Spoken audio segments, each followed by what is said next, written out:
I hear many Australians repeatedly saying, and this includes many in the LGBTI community, that the current survey on marriage and any resulting legislation should be considered as purely about marriage. And I accept in good faith that they would like it to be thus. The reality, though, is that given the way in which a lot of people who have a very different view of where our society should go, some of them pretty radical activists, the reality is that a lot of those people are really signalling very clearly that we have no choice but to consider where they will go once if they were to achieve this goal. I must say I admire the Greens' honesty, because I see some radical groups being very dishonest in this. There are a lot of people now supporting same-sex marriage who don't believe in marriage at all. We know that. They're popping up on current affairs programs and they're writing about it in books.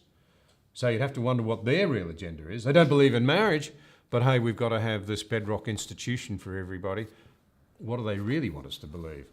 But then you've got the Greens, and I notice in a piece called "It Has Energised the Community" on same-sex marriage on the Greens website, they're very open about it. They say marriage has become an extremely important issue for LGBTIQ people, yet it is just one step on a, and I quote, very, very, very long road. Now, what might that mean? And perhaps they ought to be spelling it out for us. Then I note the international experience. We hear that the skies haven't fallen in where they've introduced same-sex marriage. In reality, and without exception, there are plenty of clouds threatening a pretty interesting future weather pattern starting to emerge in a lot of those countries, only months after same-sex legislation was passed in Ireland. And very interesting to note in Ireland, by the way, this is very important, that it's the only place where same-sex marriage has not been forced by government, fiat or courts. It's the only place where there's been a popular vote that's resulted in a change, and it ought to be noted that 63% of the Irish people either didn't vote or voted no. That should be noted. But only months after that change, you're seeing extraordinary calls now for a change in the freedom legislation or the security legislation that was put in place for schools and hospitals and other charities. Then you go to the UK.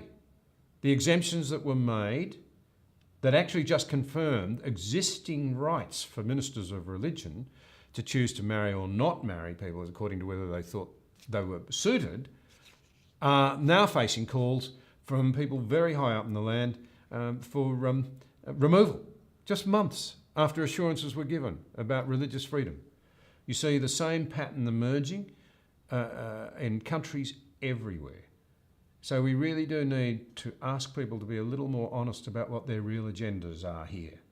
I know, because you can read it online, that there are many in the LGBTI community, especially older members of that community with the wisdom of the years, saying we need to be very careful here.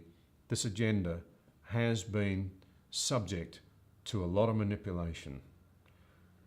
I actually believe that the only way to pull all this up and say we need to stop and reconsider how we talk to one another, how we debate one another, how we disclose to one another what sort of society we really believe in, is to vote no.